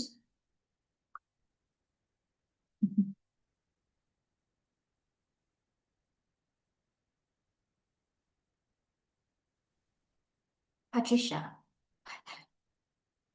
You Is can it also just me? unmute her. You can also unmute her. You can also unmute her. Yeah, actually, Ivy. Oh. Oh, there you are. Ivy, you can unmute her if possible, if that's the issue. Actually Hello. did. Go ahead, Patricia. Thank you. I don't know why my Zoom is misbehaving. Yeah. So actually I work in a data center, and on my side we run the Accra IX, and we have links there too. And I've never been so comfortable being in a peering and internet exchange conversation, like more than I have been today. Because I Oh, mean, you ladies made it sound so comfy for me yeah. right now. Because actually, my background is though it's in IT, I didn't even know it will get to a point where I'll get into the data center setting. Yeah. So thank you, ladies, for the session. And yes, for the connections and getting to know people. You all are my friends now. I'll be in your LinkedIn DMs in a sec. And Yes. one thing I would like us to reiterate is the communication bit. I feel like most of us women, especially if we find ourselves in spaces like these, we like to swallow our feelings, and like Mhm. somebody is saying something that offends you deeply, and you're just quiet about it because, oh, if I say it, they'll think I'm doing too much. If I say it, they'll think let them think whatever they think. It's hard enough and you are doing your best in the space. The last thing you want to do is to allow someone else to make you feel uncomfortable for being a woman in any space, wherever you choose or you want to be in. Like, it's not fair to yourself. So we should learn to open our mouths and communicate.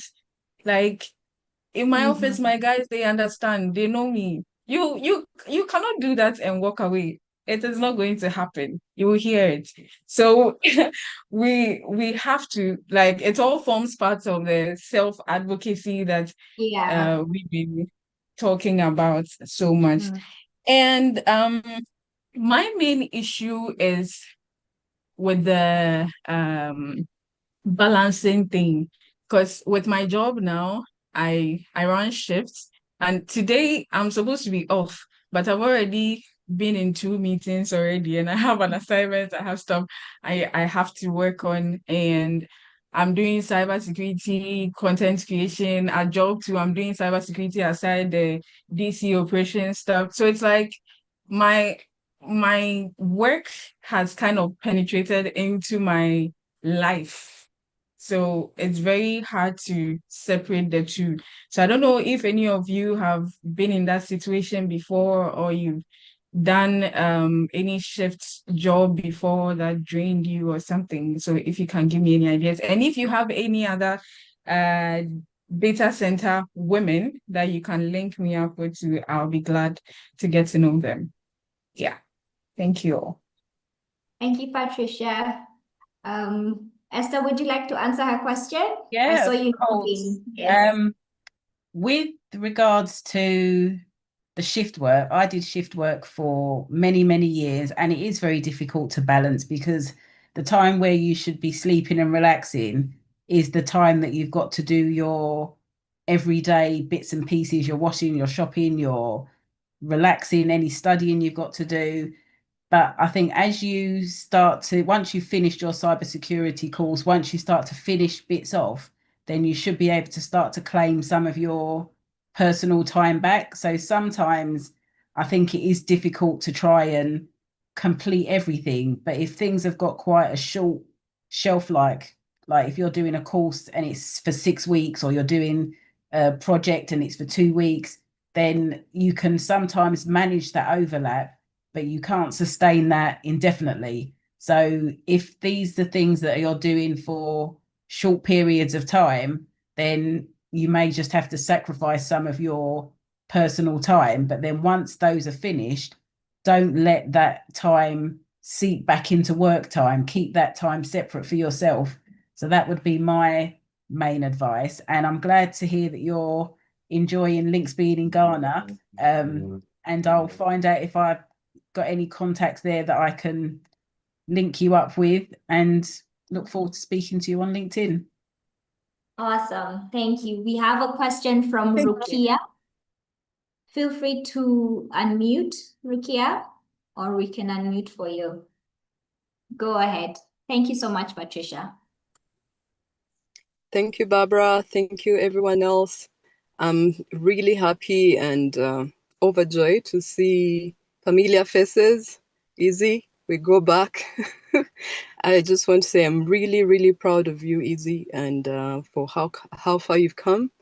And just to see you being one of the facilitators at AFCHICS is a cherry on top of a cake. Yeah, so thank you very much for this opportunity. AFCHICS, and thank you, Izzy, for that resilience. I know how go-getting you've been. Thank you. Thank you, Rukia. I was wondering if it's the Rukia I know. I've known Rukia since primary school. Just an FYI. Wow. Wow. Rukia, thank you very much. Oh, I love this. I like this. You know, this is a point of AFCHICS, to bring women together to continue to forge their relationships and friendships that you already have, and to help each other grow, essentially, to have an active community of women who cheer each other on and ensure that we're thriving wherever we are. So thank you so much. Thank you, Rukia, for giving Isabel her roses while she's still here. It's I accept very them. a wonderful moment to witness. Thank you so much, Rukia. We have Rose Candy Nalima. Please go ahead and unmute. Hi, can you hear me? Yes.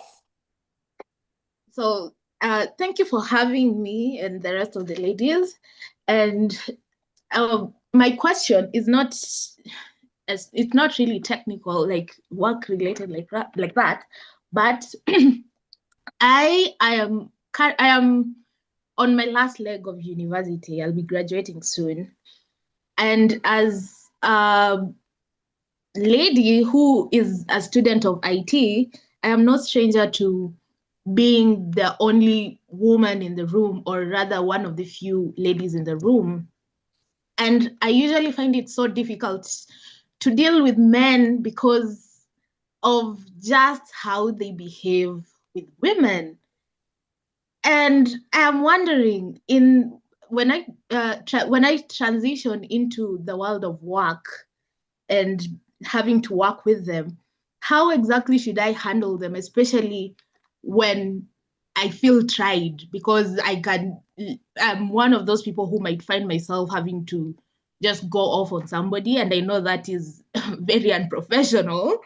But so I'm wondering, how should I handle such situations if I find myself in them? Thank you. Izzy, please take this one out. So there's something I once said to one of my friends, that being in the industry has robbed me of being a softie, like being a girl, being a princessa. But here's the thing. I know men might tend to be more aggressive, but you can also meet them with the same aggression, but gracefully, right? You can do it in a graceful manner, and maintain your ladiness as well, because at the end of the day, you're not a man, you're a woman who's doing the same stuff as they are doing as well, right? So one, also learn not to take things to heart, or not to take things personal as well. And should you be in a situation where, okay, the emotions are raging, they must never see you crying. You can go to the bathroom and cry from there, go and cry in your bathroom, wipe your tears, make sure your eyes are not red when you walk out, and carry on and go and have those conversations.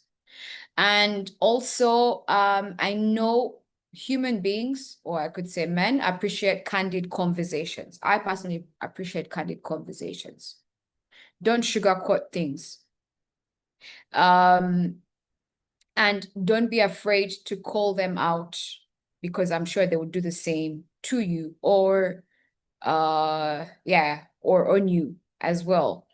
You don't have to respond to everything all the time, you don't have to, because sometimes when you are quiet about, especially people who are too much in your face, your being quiet is communication enough.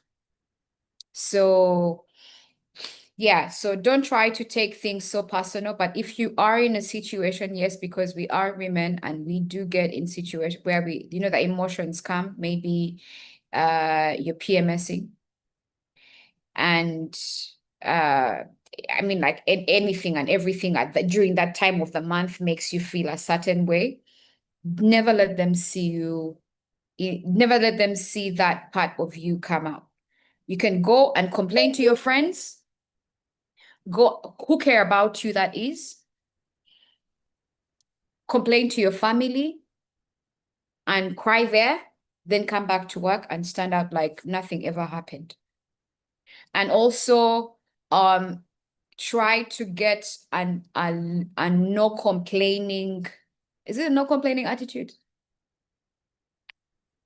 Esther with her Queen's English. Well, what's the right word for this? No, you can use that. That works. No complaining attitude. That Yep. doesn't sound right. Non-complaining. Complain. What? None what? Non-complaining. Non-complaining attitude. Non-complaining. Yes. Make sure you have a non-complaining attitude, because nobody likes to be around someone that's always complaining. Yeah. And I always say this to my friends: don't come complaining to me unless you have a solution. Come saying, you know what, this fool, he did this and that, but I'm going to do this and that about it. Or I'm going to he said that my communication is like this and this and that, so I'm going to do this, and I'm going to like do this, in place of that. So try to avoid complaining all the time. But if you choose to complain, make sure you're complaining to not your workmates, to your home, because these are your colleagues, right? They're not your brothers and sisters. Go and complain to your family, come back and work. If you are going to complain anywhere at work, make sure that whatever it is you are whatever complaint you have or whatever communication you have, it's objective, right? And it's non-emotional. There's no emotions in it, and it's very objective as well. Because you don't want to give them any excuse for calling you weak or making sure saying that you're not capable of doing anything. Wow. Thank you. Thank you. I hope that has helped, Nadima. The next question, because of time, I can see, is Doreen Nandutu. Please go ahead and ask your question. Okay, thank you, Barbara. And thank you to all panelists who have been able to speak to us today. I hope you're able to hear me loud and clear. Okay, I am Doreen Nandutu Nabuzale from Uganda. I am actually very glad to see Izzy again. I think I met Izzy first of all in like Africa Internet Summit online in like 2023. So it was actually interesting to like get to hear from you directly today. And also I am new to this community because I found out about AFCHICS about 2 weeks ago while I was skimming through the Africa Internet Summit website. And so I've signed up for, I've attended, this is like my second event that I've attended so far. Though the question that I have is I'd like to know how have you been able to say balance opportunities alongside your work? For example, in case you apply for an opportunity and it's falling, for an opportunity that you'd like to like attend or like attend an event or get engaged with, and you and the only time that you have, for example, I have like 4 leaves a year, and most of the times I am planning for, say, if I apply for an opportunity and I'm hoping to get it, I know that I'm going to be taking leave to go and attend an opportunity like that. How do you manage to like say speak to your management about such opportunities so they not clash with your leave, so that you also get time to be on leave and not be attending, say, events during the time you are free or something like that. And then also I find that most of the events that I attend, say internet events that I've been attending, I find that it's so easy. There are times when I've attended like an event and it has so many sessions and I feel so lost. And I'm wondering, where is the balance? How can like someone engage? How would you encourage someone to engage meaningfully and not get lost in the room of such opportunities or immense sessions? So, yeah, that's my question. Those are my 2 questions, really. I hope I Thank did you, not. Doreen. Yeah. I can So answer we- one of the questions. Right. Yes. So Izzy can answer, and then either Faith or Esther can answer the other one, or both. Okay. Yeah. Mine is on the opportunities, right?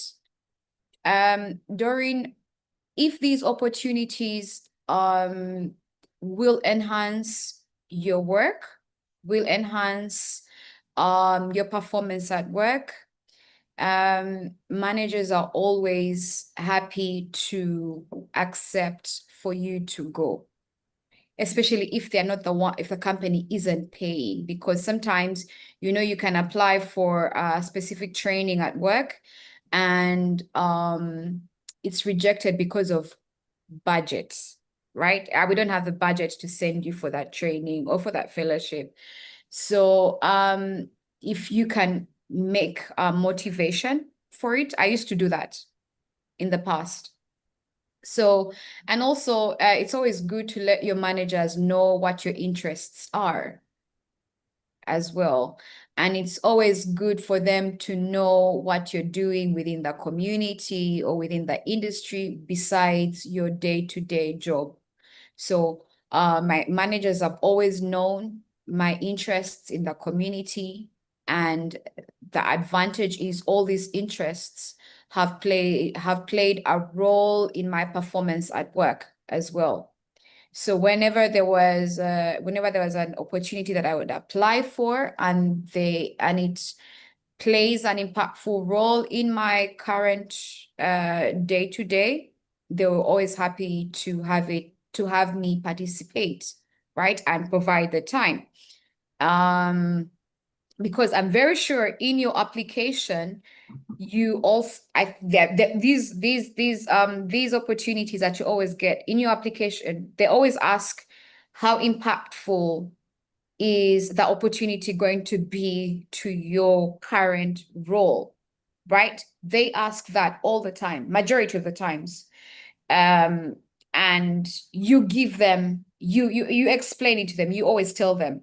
But now it's also the other way around. Now you're going to let the office know that this opportunity I've applied for, and I'm very sure I'm going to receive, or, whether I'm going to receive it or not, is going to be impactful in my role in this and that way. And I would like the opportunity to go on the training, to go for the fellowship, whatever it is. I'll give you a small example. This is my current, my board seat for the Global Peering Forum. As part of the requirements, your organization, the company you work for, has to endorse it, because it takes some bit of your work time. Because we do have meetings, like almost every month we have meetings. And luckily for me, it always falls after the day has ended, right? But then there's some board members where who have to cut some of their work time to attend the meetings that we have. Or let's say we have some work to do, documents to review and everything. Those usually, happen, during the day. And sometimes the collaboration happens during the day, while you're also supposed to be working. So as part of the requirements, your organization has to endorse your board seat. And then you can sit on the board. Okay, if you get elected on the board, if you're lucky and get elected on the board, then yeah, the company is aware, which is good. So always let your organization aware of what your interests are, what you're up to. Let your manager know, let some of your colleagues know. And that's one of the ways in which, your leave time doesn't eat. I mean, that time doesn't eat into your leave time. Esther can take the other questions. Yeah, I would just say, following on from that, I would also say, once you've let your managers and everything know that you want to do something, once you've done it, let them know how it went and how it has assisted you, or how it will assist you, because now I've done this, so I know that, etc., etc. So just to complete the circle of asking and then reporting back on how it went. And as for the other question, if you're on a course or in a meeting and things are going too fast and you don't understand, if there's a way that you can record the session or something like that, so then at a later date you can watch it back, see the bits that you don't understand, and if there's somebody either within the community or within your organization, or even, as Izzy said, ChatGPT or one of the AIs, that you can ask, like, this question that they asked, I didn't understand it, can you please break this down for me? And then you can get a fuller explanation of exactly what it is that you were missing, because sometimes in these online courses and forums, things do go at a higher rate of speed because obviously they've only got an allocated time. So you may miss certain key bits, but if you can try and either record or make a note of the bits that you're missing, so then at a later date, you can then inquire about those to get a fuller in-depth knowledge. And then next time you do one of those courses, you'll know those bits. So then you can concentrate on the next bits because you already understand what they meant by X, Y, and Z that you didn't catch the first time round. But now you've had it explained to you, you understand exactly what it is, what context it can be used in, and then you can help to enlighten yourself that way rather than being overwhelmed by everything and thinking, oh my God, I don't understand any of this.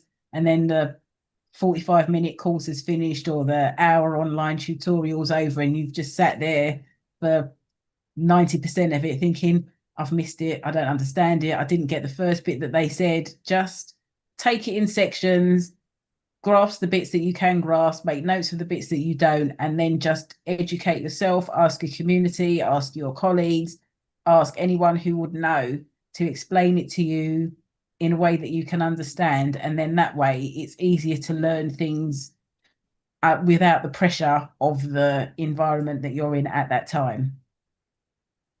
Thank you for that. And I think also with the question about attending a forum and having so many different sessions that you want to attend, but you can't attend all, prioritizing what would be of most interest to you and attending those, because again, we can't be everywhere at all times. And so being able to choose what you want to learn and then maybe follow up with colleagues or other people that you've met to ask about those sessions you didn't attend. So again, it's about, being curious, writing things down and noting them so that then you're able to follow up later is something helpful that I also do. So thank you so much, ladies, for the questions. And thank you, panelists, for the answers. Thank you for the engagement that has been today. I just want to move to the next slide to talk about what's happening in the next 2 weeks. We are having an actual technical peering and IXP workshop that will be led by a wonderful lady from Ghana who will take us through a beginner's tutorial sort of on what peering and IXP is, the technicalities of it. We will definitely do an announcement for that, but if you are interested, please scan the QR code there. Then after this meeting, you can either scan this feedback form, or once you close the meeting, it usually pops up on your browser to give us feedback on how the session went, what more you would want for AFCHICS to do to make these more robust sessions for you, and any questions you might have for the panelists. We also get them there and are able to reach out to them for later. And if you're not already a member of our AFCHICS community WhatsApp group, please scan that QR code. That's where we send our information out first. And that's where we share, learn, and grow and communicate with each other about opportunities and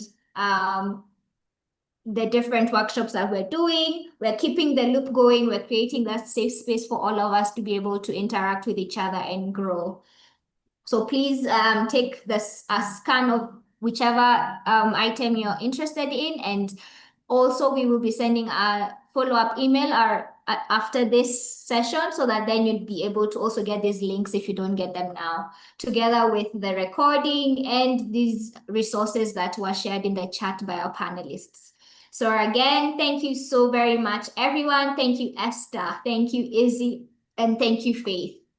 May you be abundantly blessed and may doors continue to open. Thank you for giving back and pouring back into us. We really appreciate you. Thank you for the opportunity. Thank you. Thank you very much. Thank you. I'm looking forward to you guys connecting after this. Those who are going to reach out on LinkedIn, please do so. The ladies are here for you. Thank you. Thank Ivy, you. you have a question? You've raised your hand. It's not a question. Thank you guys for attending. And just so you know, this session was also live streamed on YouTube. So I'll be sharing the YouTube link also in case you want to see some of our previous sessions. You'll find them there. And I hope you get to rewatch and enjoy the session. Looking forward to hearing from you and learning from you. Yeah, and sharing it far and wide to people who you think may have benefited from this but didn't have the time to attend. So thank you, ladies. Feel free to drop off. See you next time. This was so wonderful. Thank you. Thank you. Thank you. Bye. Bye.